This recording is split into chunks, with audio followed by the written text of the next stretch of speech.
नमस्कार दोस्तों, मैं अखिलेश मिश्रा आपके अपने एजुकेशनल यूट्यूब चैनल विद्यार्थी तक में स्वागत करता हूं। जय हिंद साथियों, कैसे हैं आप सभी। मैं अखिलेश मिश्रा एक बार फिर से आप सभी साथियों का आपके अपने यूट्यूब चैनल विद्यार्थी तक पे हार्दिक स्वागत करता हूं। साथियों, ये डेली करंट अफेयर की क्लास हुआ करती है जिसमें हम लोग प्रत्येक दिन किसी भी एक दिवसीय परीक्षा, चाहे वो SSC, bank, railway, UP police, UPSI, UP लेखपाल, यूपी वीडियो या यूपी अधीनस्थ का कोई भी एग्ज़ाम हो साथियों, या तो फिर अदर स्टेट के कोई भी एग्ज़ाम हो, अदर किसी भी स्टेट के कम्पिटिटिव एग्ज़ाम हो साथियों, जिसमें करंट अफेयर के क्वेश्चन 3 से 4 क्वेश्चन पूछे जाते हैं, उन सभी साथियों एग्ज़ाम्स के लिए हमारी ये क्लास काफ़ी इंपॉर्टेंट क्लास होती है। जैसा कि हम लोगों ने एनालिसिस किया कि लगभग 4 से 5 क्वेश्चन प्रत्येक एग्ज़ाम में, प्रत्येक जो कम्पिटिटिव एग्ज़ाम है साथियों, उस सभी एग्ज़ामों में 3 से 4 क्वेश्चन आजकल करंट अफेयर के क्वेश्चन पूछे जाते हैं। आप लोगों से नई नई जानकारी, ताज़ा जानकारी किसी भी क्षेत्र से संबंधित आप लोगों से पूछ ली जाती है। उससे संबंधित साथियों ये हम लोगों की क्लास होती है, जो कि मोस्ट इंपॉर्टेंट क्लास होती है। इसलिए इस क्लास में हम लोग बिल्कुल अच्छे से एक्सप्लेन के साथ, कि कोई भी क्वेश्चन उठाने के बाद उस क्वेश्चन के पूरे एक्सप्लेन के साथ हम लोग इस क्लास को करने का काम करते हैं। तो साथियों, क्लासों को आप लोग शुरू से लेकर लास्ट तक देखा करिए। साथ ही साथ साथियों, पॉइंट वाइज पॉइंट आप भी अपने नोटबुक में इन सारी चीज़ों को, सारी इन्फॉर्मेशन को नोट करते रहा करिए, जिससे कि आपके लिए भी काफ़ी हेल्पफुल हो।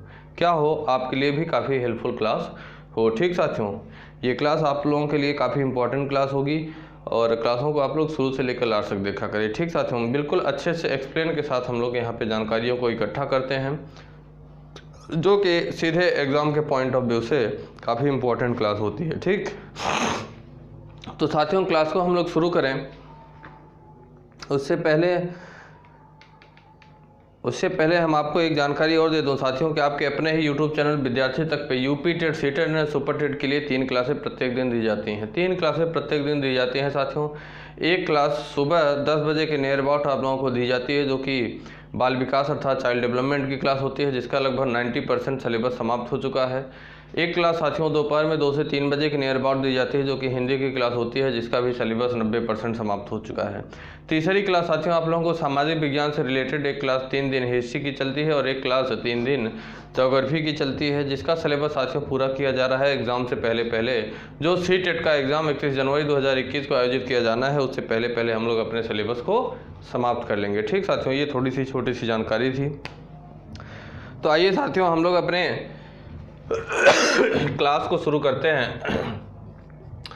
आज की जो साथियों इन्फॉर्मेशन होगी, हम लोग जो पढ़ेंगे वो साथियों, सबसे पहली जानकारी है कि भारत साथियों एशिया प्रोटेक्टेड एरियाज पार्टनरशिप का सह अध्यक्ष बना है। Bharat Asia protected area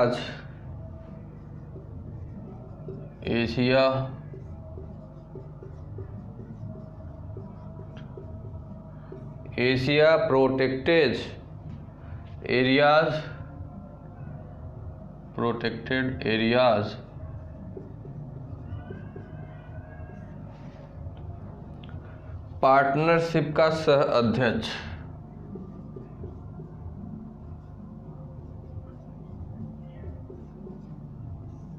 partnership का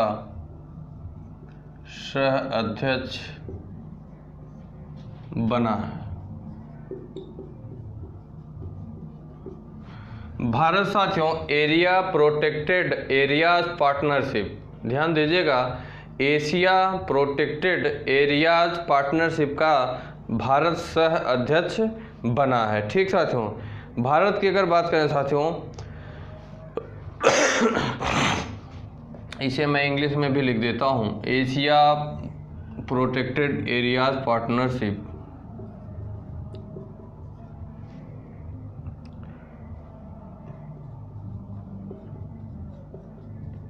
एशिया प्रोटेक्टेड एरियाज पार्टनरशिप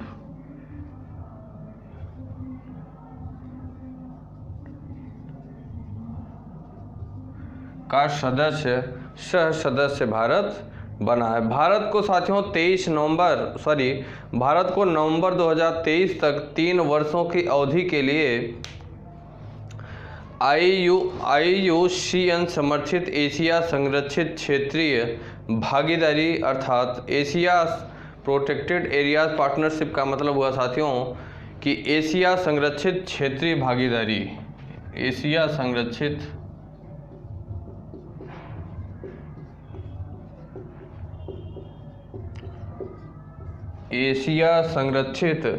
क्षेत्रीय भागीदारी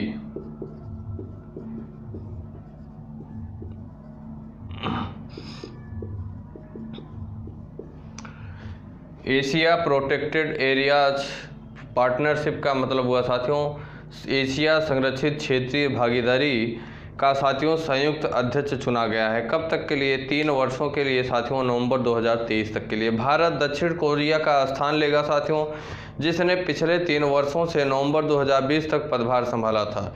भारत से पहले साथियों अगर एशिया प्रोटेक्टेड एरियाज पार्टनरशिप के अध्यक्ष की बात करें तो दक्षिण कोरिया इससे पहले 3 वर्षों तक एशिया प्रोटेक्टेड एरिया पार्टनरशिप का अध्यक्ष रहा। उसके बाद साथियों अब भारत नवंबर 2023 तक इसका अध्यक्ष बना रहेगा। किसका? एशिया प्रोटेक्टेड एरियाज पार्टनरशिप का। और अगर बात करें साथियों तो इसके अध्यक्षता IUCN अर्थात international union for conservation of nature, अगर इसकी बात करें एशिया प्रोटेक्टेड एरियाज पार्टनरशिप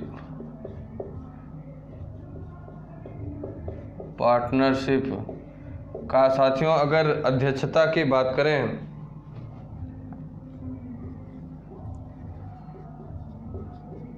इसकी साथियों अध्यक्षता की बात करें तो इसकी अध्यक्षता इंटरनेशनल यूनियन फॉर कंजर्वेशन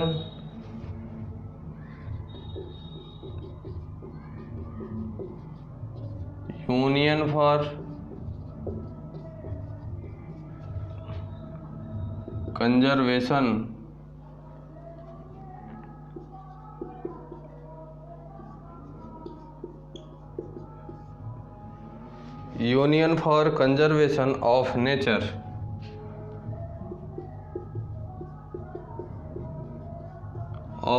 किसकी?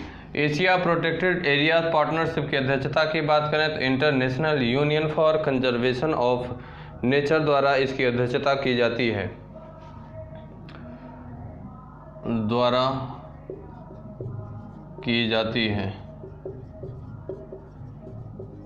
इसकी अध्यक्षता साथियों की जाती है। साथियों जिसकी अध्यक्षता अगर बात करें तो AP का मतलब हुआ एरिया प्रोटेक्टेड एरियाज पार्टनरशिप साथियों राष्ट्र सदस्य द्वारा बारी बारी से की जाती है। इसकी अध्यक्षता साथियों राष्ट्र सदस्य द्वारा बारी बारी से इसकी अध्यक्षता की जाती है। ठीक साथियों, अब अगर साथियों बात करें कि international union for conservation of nature का मुख्यालय, ये जो मैंने लिखा international union for conservation of nature, इसका साथियों मुख्यालय की बात करें स्विट्जरलैंड के ग्रंथी शहर में।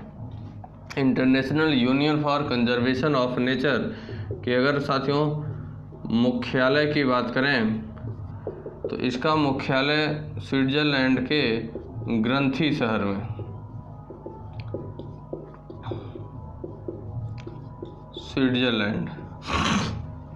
स्विट्जरलैंड के ग्रंथी शहर में इसका मुख्यालय है। और इसके साथियों अगर चीफ एग्जीक्यूटिव ऑफिसर अर्थात CEO की बात करें तो ग्रेटेल एगू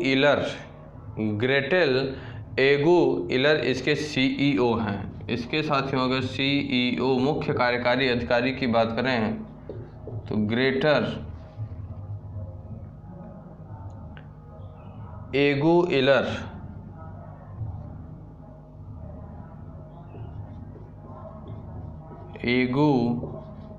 इलर इसके क्या हैं? CEO हैं। और साथियों अगर इसके फाउंडर की बात करें तो जूलियन हक्सले इसके फाउंडर हैं। इसके साथियों अगर फाउंडर की बात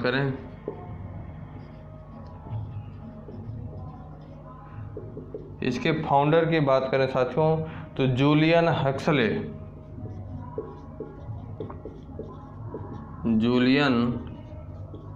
हक्सले इसके फाउंडर हैं। और अगर बात करें साथियों इसके बाद कि इसकी international union for conservation of nature की स्थापना 5 अक्टूबर 1948 को की गई। इसको साथियों स्थापना 5 अक्टूबर कब 5 अक्टूबर 1948 को इसकी स्थापना की गई। International union for conservation of nature की स्थापना 5 अक्टूबर 1948 की गई। इसके साथियों फाउंडर की बात करें तो जूलियन हक्सले इसके फाउंडर हैं। और सीईओ अर्थात मुख्य कार्यकारी अधिकारी की बात करें तो ग्रेटेल एगू इलर इसके सीईओ चीफ एग्जीक्यूटिव ऑफिसर। और इसका मुख्यालय साथियों स्विट्जरलैंड के ग्रंथी शहर में है। स्विट्जरलैंड के ग्रंथी शहर में इसका क्या है, मुख्यालय है। ये साथियों इन्फॉर्मेशन थी। भारत इसका क्या बना है, भारत इसका सह अध्यक्ष बना है। अगली जानकारी है साथियों कि रिजर्व बैंक ने साथियों आरबीआई डिजिटल पेमेंट इंडेक्स को लॉन्च किया है। अगली जानकारी है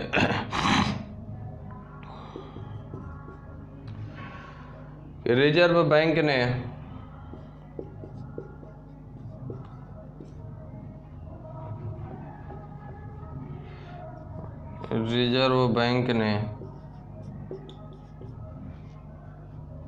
आरबीआई डिजिटल पेमेंट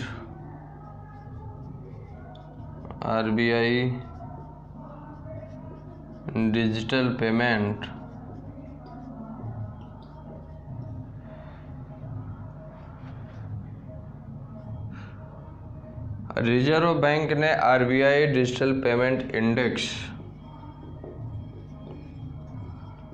लॉन्च किया है। ये दूसरी जानकारी है।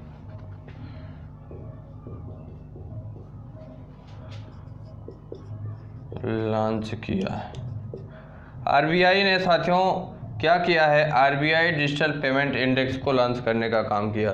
साथियों भारतीय रिजर्व बैंक ने देश भर में डिजिटल इलेक्ट्रॉनिक भुगतान तथा डिजिटलीकरण के विस्तार का पता लगाने के लिए एक समग्र डिजिटल भुगतान सूचकांक, क्या डिजिटल भुगतान सूचकांक अर्थात डिजिटल पेमेंट इंडेक्स, इसे क्या बोलेंगे साथियों, इसे बोलेंगे डिजिटल भुगतान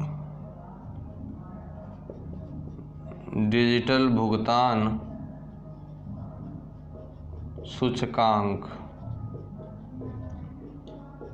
डिजिटल भुगतान सूचकांक साथियों इसे लॉन्च किया है। साथियों इस आरबीआई डिजिटल पेमेंट इंडेक्स में 5 व्यापक पैरामीटर हैं। इसमें साथियों 5 व्यापक पैरामीटर हैं।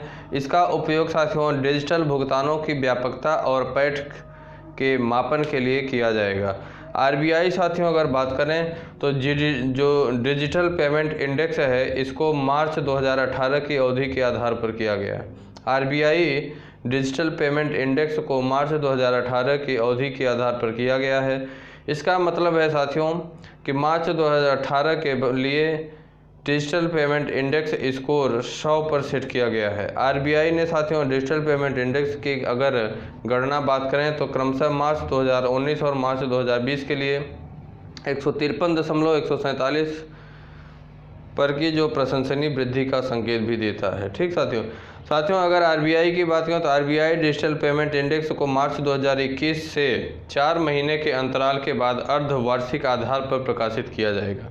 इससे 4 महीने के बाद साथियों 4 महीने के अंतराल पर 4 महीने के अंतराल पर क्या किया जाएगा, इसे अर्धवार्षिक आधार पर प्रकाशित भी किए जाने का काम किया जाएगा। ठीक साथियों आप बस इतना याद रखिए कि अभी भारतीय रिजर्व बैंक ने हाल ही में आरबीआई डिजिटल पेमेंट इंडेक्स को लॉन्च करने का काम किया, या तो डिजिटल भुगतान सूचकांक।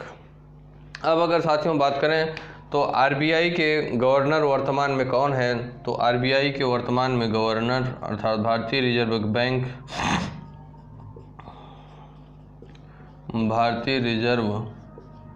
बैंक के गवर्नर भारतीय रिजर्व बैंक के गवर्नर की बात करें साथियों तो शक्तिकांत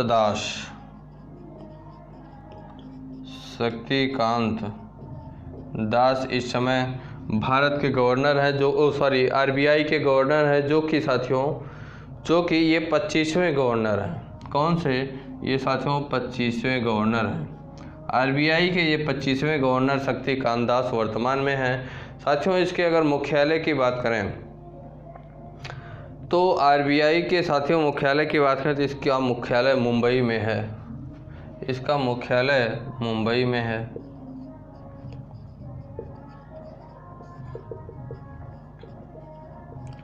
मुख्यालय मुंबई में है। और अगर इसकी स्थापना की बात करें साथियों तो 1 अप्रैल 1935 को इसकी स्थापना की गई थी।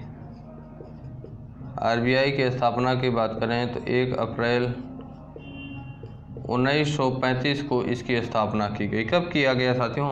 1 अप्रैल 1935 को आरबीआई की स्थापना किया गया। ठीक साथियों, ये है जानकारी।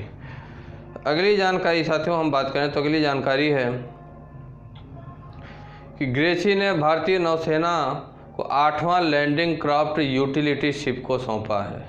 ग्रेसी का मतलब हुआ साथियों garden rich ship builders and engineers, GRSE।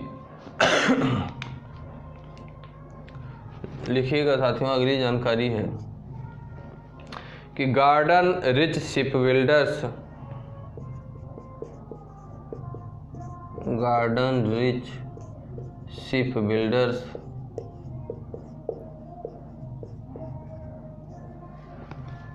Garden rich ship builders and engineers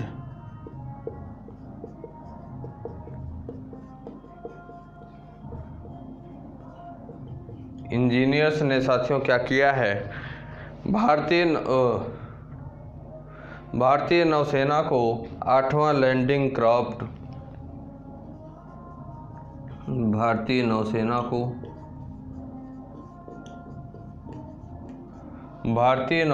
को 8वां लैंडिंग क्राफ्ट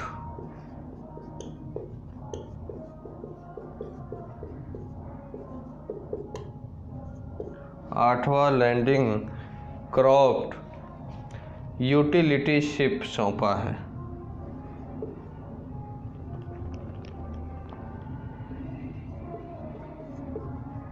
यूटिलिटी शिप सौंपा।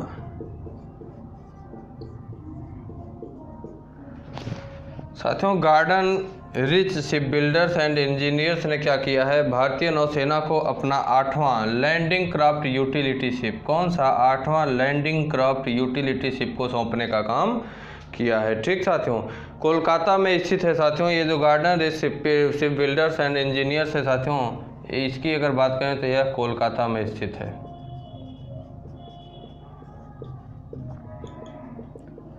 कहाँ स्थित है? कोलकाता में स्थित है साथियों। और लैंडिंग क्राफ्ट यूटिलिटी साथियों श्रेणी की पोत इसका अगर बात करें साथियों तो पूरा नाम क्या है? LCU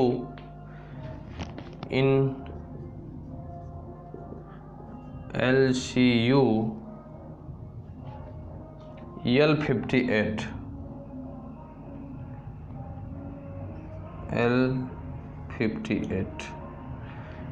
LCU L58 इसका पूरा नाम है कि इसका लैंडिंग क्राफ्ट यूटिलिटी शिप इसको अगर बोला जाए साथियों तो इसका श्रेणी नंबर अगर बात करें सीरीज तो LCU L58 सीरीज इसका है। ठीक साथियों, यार्ड 2099 भारतीय नौसेना को सौंपने का काम किया। साथियों इस जल स्थलचर पोत को अंडमान और निकोबार द्वीप समूह के अहम स्थान पर तैनात किया गया है, जो दक्षिण चीन सागर में जाने वाले विभिन्न मार्गों के करीब है। भारतीय नौसेना सौंपा गया GRSE द्वारा निर्मित, GRSE का मतलब हुआ साथियों garden rich ship builders and engineers द्वारा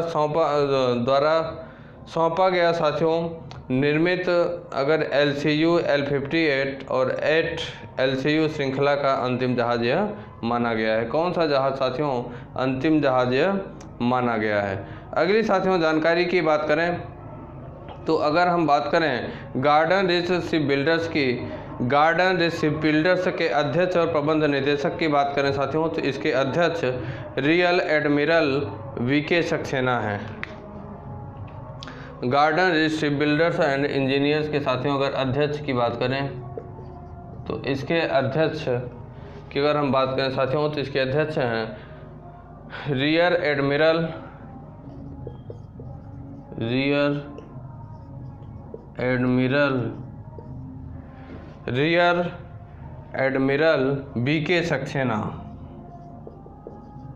बीके सक्सेना साथियों इसके क्या हैं, इसके प्रबंध निदेशक हैं साथियों। और इसके अगर मुख्यालय की बात करें तो इसका मुख्यालय पश्चिम बंगाल के कोलकाता से है। इसका साथियों अगर मुख्यालय की बात करें तो इसका मुख्यालय कोलकाता पश्चिम बंगाल, इसका मुख्यालय कोलकाता पश्चिम बंगाल में है। Garden rich ship builders and engineers का साथियों मुख्यालय कोलकाता पश्चिम बंगाल में है और इसके अध्यक्ष रियल एडमिरल बीके सक्सेना हैं। ठीक साथियों, और यह कोलकाता में स्थित है। इसने साथियों भारतीय नौसेना को अपना 8वां लैंडिंग क्राफ्ट यूटिलिटी शिप सौंपा है, जो साथियों इन LCU L58 श्रेणी का माना जाता है। कौन सा? इन LCU L58 श्रेणी का माना जाता है। ठीक साथियों, ये हमारी इंफॉर्मेशन थी। अगली जानकारी की बात करें साथियों तो BEL और भारतीय नौसेना ने लेजर ट्रेजलर्स की प्रारंभिक आपूर्ति के लिए क्या किया है? समझौता किया है। BEL और भारतीय नौसेना ने लेजर ड्रेजलर्स की प्रारंभिक आपूर्ति के लिए समझौता करने का काम किया। अगली इंफॉर्मेशन है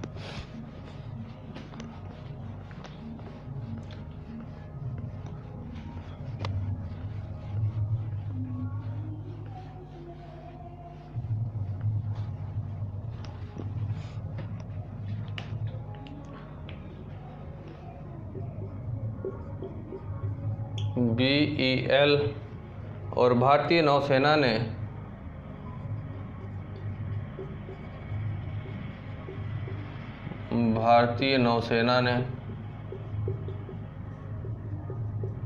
BEL और भारतीय नौसेना ने लेजर ड्रेजलर्स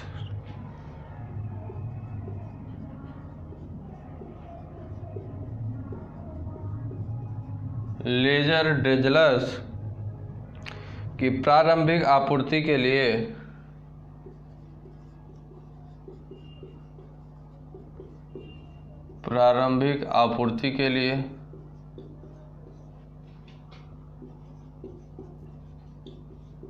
समझौता किया।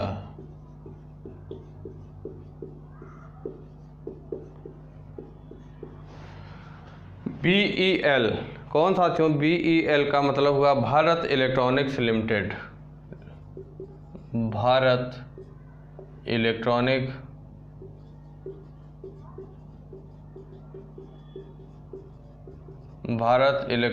लिमिटेड।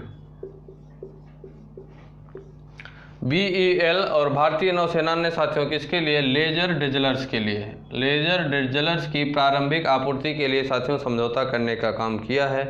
ठीक साथियों, तीव्र प्रवर्तन के माध्यम से प्रकाश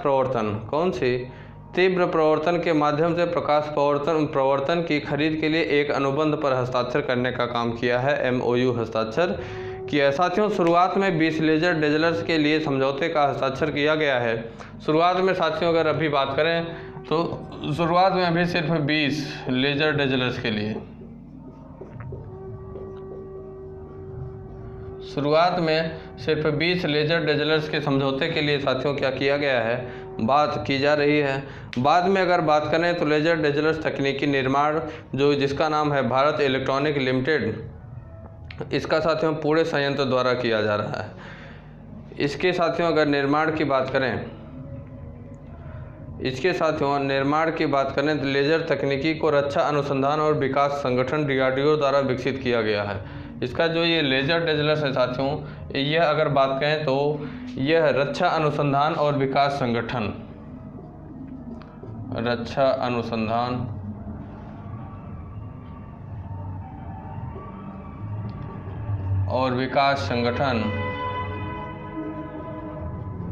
अर्थात DRDO, रक्षा अनुसंधान और विकास संगठन के द्वारा इसका क्या किया गया है, विकास किया गया है। और इसका निर्माण साथियों BEL अर्थात भारतीय इलेक्ट्रॉनिक लिमिटेड पुणे संयंत्र द्वारा इसका क्या किया गया है, निर्माण किया गया है। साथियों यह पहला मौका है जब यह एक अनूठा उत्पाद स्वदेशी रूप से सशस्त्र बलों के लिए डिजाइन और विकसित किया गया है। ठीक साथियों, आप जानिए कि भारतीय इलेक्ट्रॉनिक लिमिटेड और भारतीय नौसेना ने लेजर डेवलपर्स की प्रारंभिक आपूर्ति के लिए समझौता किया है। शुरुआत में सिर्फ 20 लेजर ही उपलब्ध कराए जाएंगे। ठीक साथियों, किसके द्वारा, भारतीय इलेक्ट्रॉनिक लिमिटेड के द्वारा। और इसके अगर विकास करने की बात किया जाए तो इसके विकास विकसित करने का जो काम किया गया है यह रक्षा अनुसंधान और विकास संगठन के द्वारा किया गया है। और इसका निर्माण साथियों भारतीय इलेक्ट्रॉनिक लिमिटेड पुणे संयंत्र द्वारा इसका निर्माण किया गया है। ठीक, ये इन्फॉर्मेशन इसमें थी। और अगर बात करें साथियों तो भारत इलेक्ट्रॉनिक लिमिटेड के अध्यक्ष और प्रबंध निदेशक की बात करें, किसके, भारत इलेक्ट्रॉनिक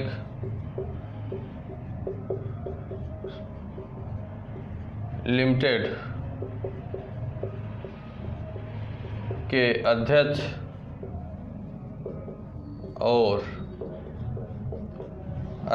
और साथियों प्रबंध निदेशक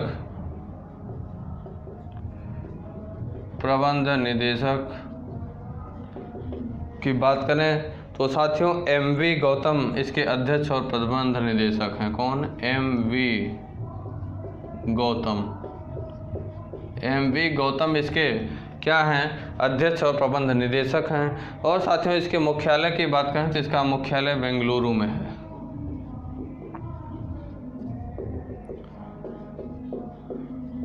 इसका मुख्यालय कहाँ है, बेंगलुरु में इसका मुख्यालय है। और भारतीय इलेक्ट्रॉनिक लिमिटेड की अगर स्थापना की बात किया जाए तो 1954 में इसकी स्थापना की गई साथियों। इसकी स्थापना 1954 में किया गया। और साथियों इसके अगर प्रमुख नौसेना स्टाफ के प्रमुख की बात करें तो आप सभी जानते हैं कि एडमिरल करमवीर सिंह इसके नौसेना स्टाफ के प्रमुख हैं। नौसेना प्रमुख की अगर बात करें, किसकी, नौसेना प्रमुख की बात करें साथियों तो एडमिरल करमवीर सिंह।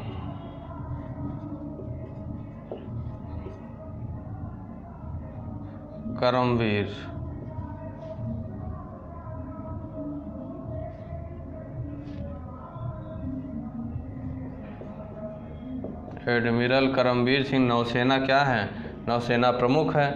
और साथियों भारतीय नौसेना की अगर स्थापना की बात किया जाए तो भारतीय नौसेना की स्थापना 26 जनवरी 1950 को की गई। भारतीय नौसेना की स्थापना की बात किया जाए तो 26 जनवरी, कब साथियों, 26 जनवरी 1950 को किया गया।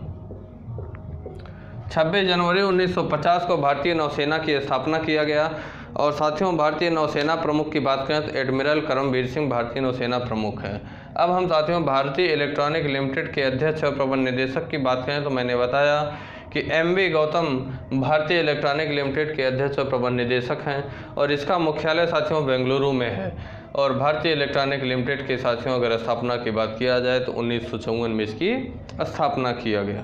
कब, 1954 में इसकी स्थापना किया गया। ठीक साथियों,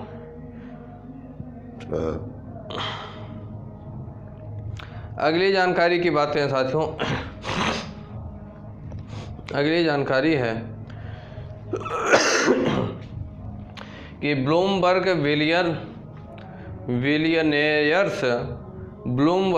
बिलियनेयर्स साथियों इंडेक्स 2021 में मुकेश अंबानी को 12वां स्थान मिला है। किसमें, ब्लूमबर्ग बिलियनेयर्स इंडेक्स 2021 में मुकेश अंबानी को 12वां स्थान प्राप्त हुआ है।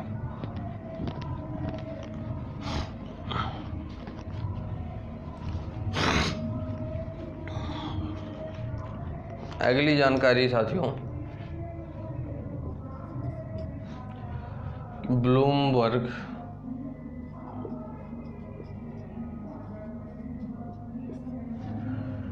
ब्लूमबर्ग बिलियनेयर्स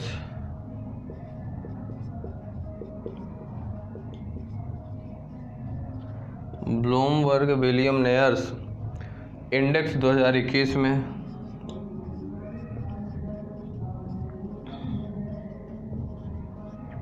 मुकेश अंबानी को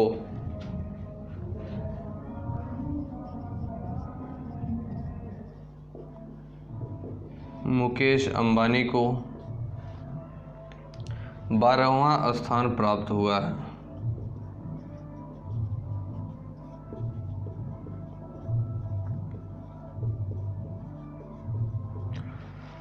ब्लूमबर्ग बिलियनेयर्स इंडेक्स 2021 में साथियों मुकेश अंबानी को कौन सा 12वां स्थान प्राप्त हुआ है। भारत के सबसे अमीर व्यक्ति रिलायंस इंडस्ट्रीज लिमिटेड के अध्यक्ष और प्रबंध निदेशक साथियों Mukesh Ambani Bloomberg billionaires index 2021 जो कि 2 जनवरी 2021 के अनुसार 12वें स्थान पर रहे हैं। यह इंडेक्स साथियों कब आया है? यह इंडेक्स 2 जनवरी 2021 कब 2 जनवरी 2021 को यह इंडेक्स दिया गया। ब्लूमबर्ग बिलियनेयर्स इंडेक्स 2021 यह 2 जनवरी 2021 को यह इंडेक्स साथियों जारी किया गया। इसमें यह बताया गया कि ब्लूमबर्ग बिलियनेयर्स इंडेक्स में मुकेश अंबानी जी साथियों जो कि रिलायंस इंडस्ट्री लिमिटेड के अध्यक्ष भी हैं और प्रबंध निदेशक भी हैं, उन्हें 12वां स्थान प्राप्त हुआ है। अंबानी की साथियों कुल संपत्ति की बात करें तो 90 बिलियन अमेरिकी डॉलर इनकी साथियों क्या है। 2020 की शुरुआत में लगभग 6.62 लाख करोड़ रुपए से घटकर साथियों 76.7 बिलियन अमेरिकी डॉलर लगभग 5.6 लाख करोड़ रुपए हो गई है। साथियों मुकेश अंबानी की कुल संपत्ति में गिरावट RIL के शेयरों में गिरावट के कारण हुई है, जो 30 दिसंबर 2020 को अपने अब तक के सबसे अधिक मूल्य 2369.35 रुपये से घटकर 1995.50 हो गई है, जो करीब साथियों 16% है। लोन वुल्फ के नाम से प्रसिद्ध झोंगशान किसके नाम से साथियों? लोन वुल्फ के नाम से प्रसिद्ध झोंगशान ने साथियों अंबानी के एशिया के सबसे अमीर व्यक्ति के रूप में जगह ली है।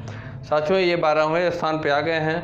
और अगर सबसे अमीर एशिया के सबसे अमीर व्यक्ति की बात करें तो एक व्यक्ति हैं साथियों जिनका नाम है फेमस है, वो लोन वुल्फ के नाम से, लेकिन उनका साथियों मुख्य नाम है झोंगशान। ये अंबानी की जगह लिए हैं साथियों एशिया के सबसे अमीर व्यक्तियों में। इस उपलब्धि को हासिल करने के लिए साथियों इतिहास के सबसे तेज व्यक्ति में से एक हैं।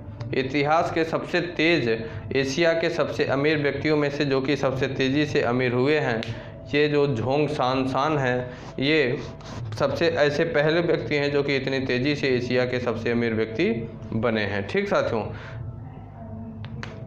कुछ ऐसी इम्पॉर्टेंट पर्सनालिटी हैं साथियों, कुछ इम्पॉर्टेंट ऐसी व्यक्ति हैं जिनकी अगर संपत्ति की बात करें तो पहले स्थान पर इस समय है जेफ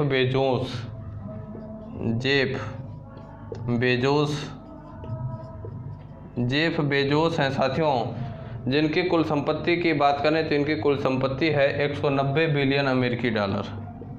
190 बिलियन अमेरिकी डॉलर।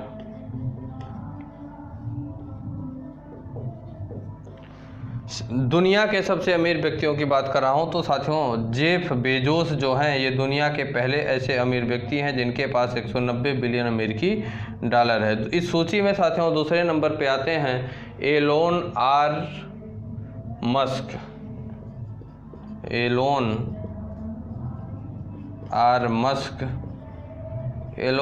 मस्क की बात करें साथियों तो इनके पास 170 बिलियन अमेरिकी डॉलर है। 170 बिलियन अमेरिकी डॉलर। 170 बिलियन अमेरिकी डॉलर है। और तीसरे नंबर पे आते हैं साथियों बिल गेट्स, जिनके पास 132 बिलियन अमेरिकी डॉलर है। तीसरे नंबर पर बिल गेट्स आते हैं, इनके पास साथियों 132 बिलियन अमेरिकी डॉलर। इनकी संपत्ति 132 बिलियन अमेरिकी डॉलर है। 132। ये साथियों तीन ऐसी पर्सनालिटी हैं जो क्रमशः ऊपर से मतलब सबसे टॉप पे जेफ बेजोस हैं जिनकी 190 बिलियन अमेरिकी डॉलर। दूसरे नंबर पे एलोन आर मस्क हैं 170 बिलियन अमेरिकी डॉलर। तीसरे नंबर पर बिल गेट्स आते हैं साथियों, जिनकी संपत्ति 132 बिलियन अमेरिकी डॉलर है। ठीक, ये इन्फॉर्मेशन है। और मुकेश अंबानी जी साथियों, अगर ब्लूमबर्ग बिलियंस इंडेक्स जो कि 2 जनवरी 2021 को साथियों जारी किया गया, इसमें मुकेश अंबानी को 12वां स्थान प्राप्त हुआ है। इनके स्थान पे जोंग सांसान एशिया के सबसे अमीर व्यक्ति इस समय हो गए पहले स्थान पे, जो कि मुकेश अंबानी का जगह लिए हैं। अब साथियों अगली जानकारी है कि DCGI ने SII और भारत बायोटेक की कोविड-19 वैक्सीन के इस्तेमाल को मंजूरी दे दी है।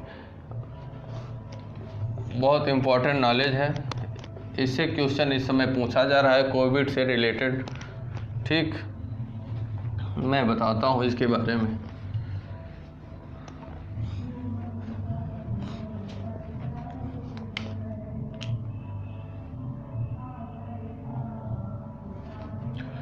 इन्फॉर्मेशन है साथियों कि DCGI, अभी इसका फुल फॉर्म बता रहा हूँ। DCGI ने SII और भारत बायोटेक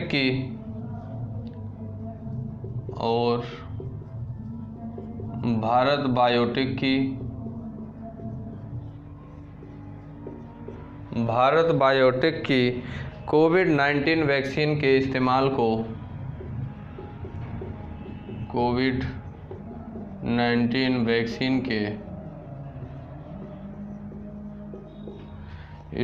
को मंजूरी दे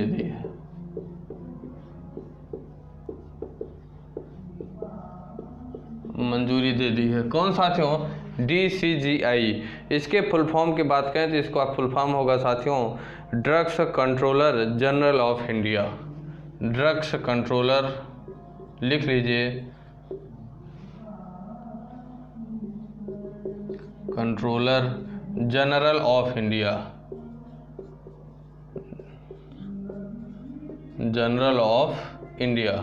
drugs controller general of India ने साथियों कोरोना वायरस रोग, जिसे हम लोग कोविड-19 कहते हैं, कोरोना वायरस रोग के लिए ऑक्सफोर्ड एस्ट्राजेनेका के कोविशील्ड और भारत बायोटेक के कोवैक्सीन टीके को आपातकालीन उपयोग करने की औपचारिक तौर पर मंजूरी दे दी गई है। ठीक साथियों, केंद्रीय औषधि मानक नियंत्रण संगठन ने सीरम और भारत बायोटेक कोविड टीके पर गठित विषय विशेषज्ञ समिति की सिफारिश स्वीकार कर ली गई है। किसकी सिफारिश साथियों? केंद्रीय औषधि मानक नियंत्रण संगठन ने सीरम और भारत बायोटेक कोविड टीके की गठित विषय विशेषज्ञ समिति की सिफारिश को स्वीकार कर लिया गया है। कोवैक्सीन भारतीय चिकित्सा अनुसंधान परिषद के सहयोग से भारत बायोटेक द्वारा विकसित किए जाने वाली स्वदेशी वैक्सीन है। आपकी इन्फॉर्मेशन के लिए मैं बताऊं तो जो कोवैक्सीन है साथियों, लिखिएगा कोवैक्सीन भारतीय चिकित्सा अनुसंधान परिषद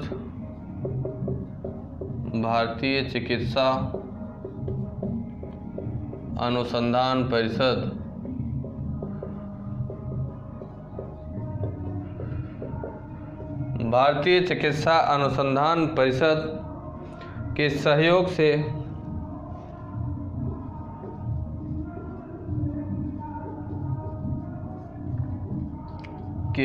सहयोग से भारत बायोटेक द्वारा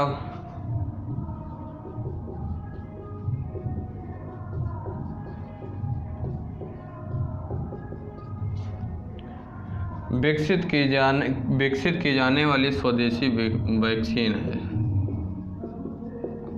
विकसित की जाने वाली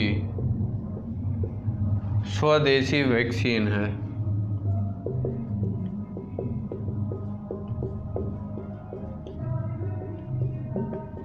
यह वैक्सीन कैसी वैक्सीन है साथियों?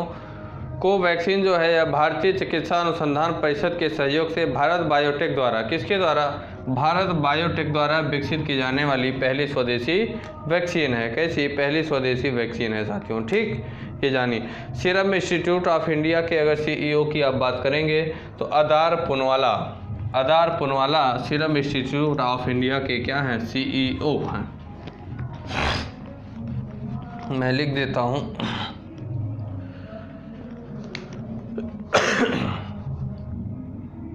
सीरम इंस्टीट्यूट ऑफ इंडिया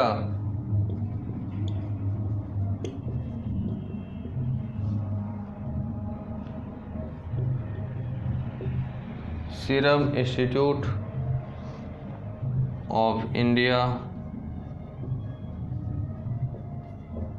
के सीईओ अर्थात मुख्य कार्यकारी अधिकारी, सीईओ की अगर बात करें तो आदार पूनावाला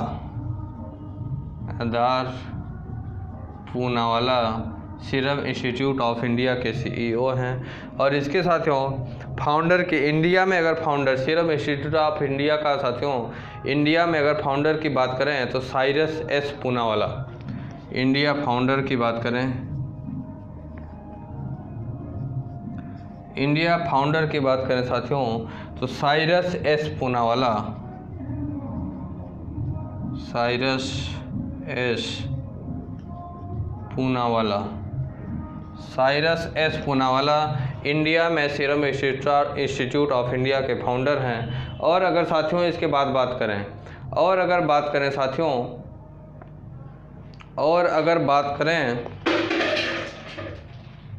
दोस्तों, अगर आप हमारे YouTube चैनल विद्यार्थी तक पे नए हैं तो लाइक करें, सब्सक्राइब करें और बेल आइकन को दबाना ना भूलें। धन्यवाद।